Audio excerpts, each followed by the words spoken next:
तो सभी को सेवा जवाहर।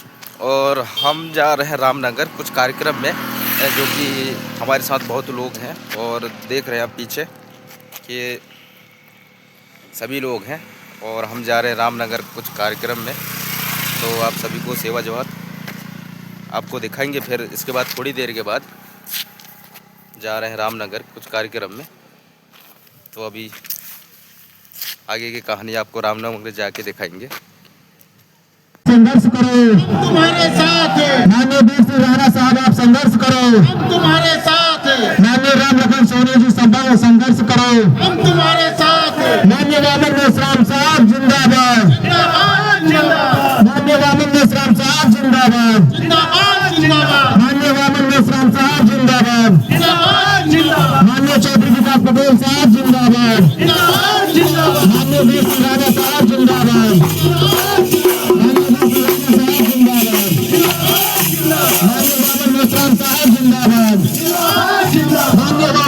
साहब संघर्ष करो, हम आपके साथ हैं। माननीय वामन मेश्राम साहब आप संघर्ष करो, हम हमारे साथ हैं। माननीय वामन मेश्राम साहब आप संघर्ष करो, हम हमारे साथ हैं। आवाज दो, आवाज दो, आवाज दो। माननीय वामन मेश्राम साहब आप मंच पे उपस्थित हो रहे हैं। माननीय चौधरी विकास पटेल साहब आप मंच पे उपस्थित हो रहे हैं। माननीय वीर सिंह राणा साहब और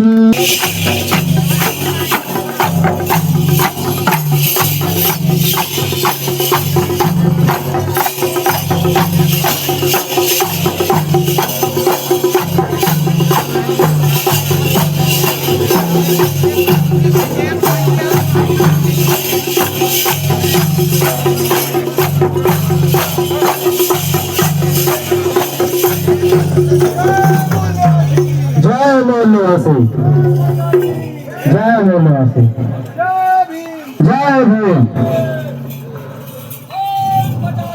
जय मोहनवासी। साथियों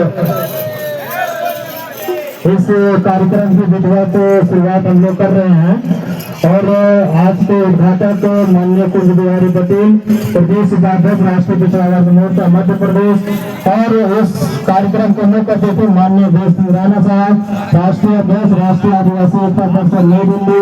माननीय चौधरी विकास पटेल साहब, राष्ट्रीय अध्यक्ष राष्ट्रीय पिछड़ा वर्ग मोर्चा नई दिल्ली। माननीय उस संविधान को लागू करवाने के लिए, उस संविधान को लागू करने के लिए आपको अपने समाज से सामाजिक विचारधारा का व्यक्ति भोपाल और दिल्ली में जब आप भेजेंगे तब इस देश का भारत का संविधान पूरी तरह से लागू होगा और आपके महापुरुषों का अपने पुरखों का सपना पूरा होगा। इसके लिए हमें मातृशक्तियों का भी बराबर का सहयोग लेने की आवश्यकता है। मेरी आदरणीय मातृशक्तियां इधर उपस्थित है, मैं उनसे कहना चाहती हूँ कि आप लोग किसी से कम नहीं है। गोंडवाना का इतिहास है, रानी दुर्गावती, रानी अवंतिका बाई, रानी झलकारी बाई।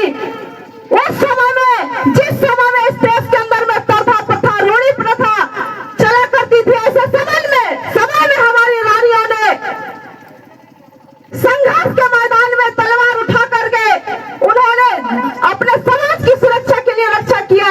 तो आप आज की पढ़ी लिखी नारी है, आप भी कंधा से कंधा मिला करके इस देश को मानसिक गुलामी से आजादी दिलाने के लिए आप लोग को सहयोग करने की आवश्यकता है।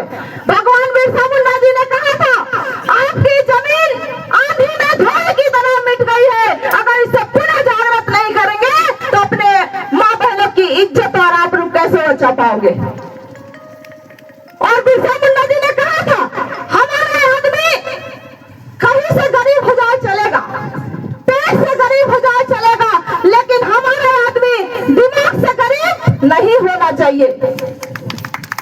और ये अकल कहां से आएगी? जब हम बुद्धिजीवी साथियों के साथ में संगठनों में बैठेंगे, समाज में बैठेंगे, विचार करेंगे, चिंतन करेंगे, इस तरह से बड़े बड़े सामाजिक आंदोलनों में, सामाजिक संगठनों में जाएंगे, तब हमारे दिमाग का, बुद्धि का ताला खुलेगा और हमारा मानसिक विकास होगा।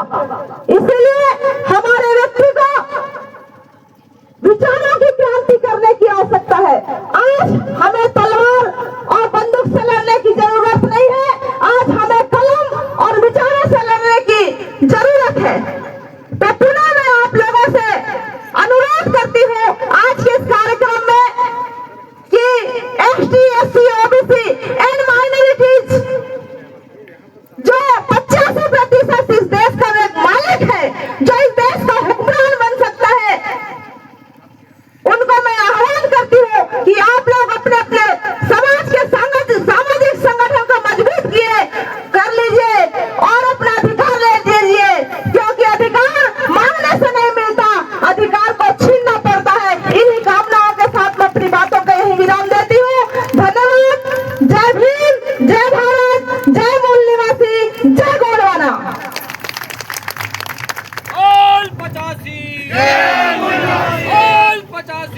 बहुत बहुत धन्यवाद आयुष्मती आशा मस्कोले मैडम, प्रदेश अध्यक्ष राष्ट्रीय मूल निवासी महिला संघ, और हमारे जो बामसेब के भारत में इस नावा माता पिताना ओक्तल पसीतोना इदन नना अपवित्र हिलके का अब नना नवा बात हिंदी ते लितोना। साथियों, यहाँ पर 85% बहुजन समाज के लोग हैं। यहाँ उपस्थित गोंडवाना बना भारत देश में एक ऐसा जनप्रतिनिधि होगा जो आपके हितों की रक्षा करेगा, आपके बातों को मानेगा, आपकी तरफ से प्रतिनिधित्व करेगा। लेकिन आज आपके माध्यम से आपका तो है, जाति और बिरादरी का तो है, लेकिन वो क्या करता है, एक लाइन के साथ में अपनी बात, ये मजाकिया स्टाइल में भी है। और पहली बात, ये ST का सीट है। रामलाल कुलस्ते बल श्यामलाल कुलस्ते जाति गौड़ का सर्टिफिकेट लगाता है। संविधान के माथा तो उसको ट्राइबल का वो सर्टिफिकेट मिलता है। वो रामलाल कुलस्ते बल श्यामलाल कुलस्ते जाति गौड़ का जाति प्रमाण पत्र लगाता है, और उस जाति गौड़ के प्रमाण पत्र लगा के वो फार्म भरता है। यदि ये प्रमाण पत्र नहीं लगाएगा तो उसका फार्म रिजेक्ट होगा। तो ऐसी स्थिति में वो हमारा भाई है, जाति का है, बिरादरी का है कह के हमारे घरों में जाता है।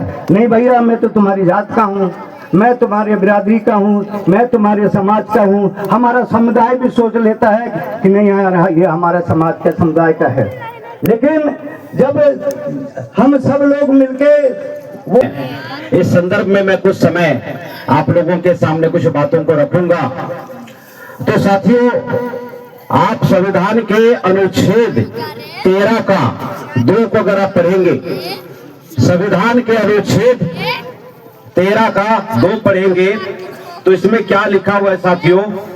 इसमें लिखा हुआ है, मूल अधिकारों से असंगत या उसका अल्पीकरण करने वाले विधियां। अनुच्छेद 13 का 2 बोलता है, राज्य ऐसी कोई विधि नहीं बनाएगा जो उस भाग के द्वारा प्रदत्त अधिकारों को छीनती है। यानी कि आपकी जो मध्य प्रदेश सरकार है, राज्य सरकार है, ऐसा कोई विधि नहीं बनाएगा जो यहाँ के अधिकार को छीनता है, 5वीं अनुसूची के अधिकार को छीनता है या न्यून करता है। और इस खंड के उल्लंघन में बनाई गई प्रत्येक विधि उल्लंघन की मात्रा तक शून्य होगी। ये संविधान हमारे लिए विशेष अधिकार प्रोवाइड किया गया है साथियों। लेकिन मध्य प्रदेश की जो सरकार है वो संविधान के विरोध में जाके 185 गांव के जमीन को लूटने के लिए क्यों पुरजोर प्रयास कर रहे हैं? संविधान के विरोध में क्यों प्रयास किया जा रहा है? माननीय वामन मेश्राम साहब कहते हैं साथियों, जो कमजोर होता है, कमजोर के ऊपर अत्याचार होता है, और जो मजबूत होता है, मजबूतों को अत्याचार नहीं कर पाता। तो मैं इस मंच के माध्यम से हमारे समस्त मूल निवासी समाज के लोगों को कहता हूं, संगठन शक्ति के ऊपर में हमें काम करने की जरूरत है। संगठन शक्ति क्या है साथियों? संगठन शक्ति का मतलब होता है साथियों, अपने अधिकारों को सुरक्षित करने के लिए, अपने अधिकारों को संरक्षण देने के लिए साथियों, जो हमें संगठन शक्ति चाहिए, एक विचारों को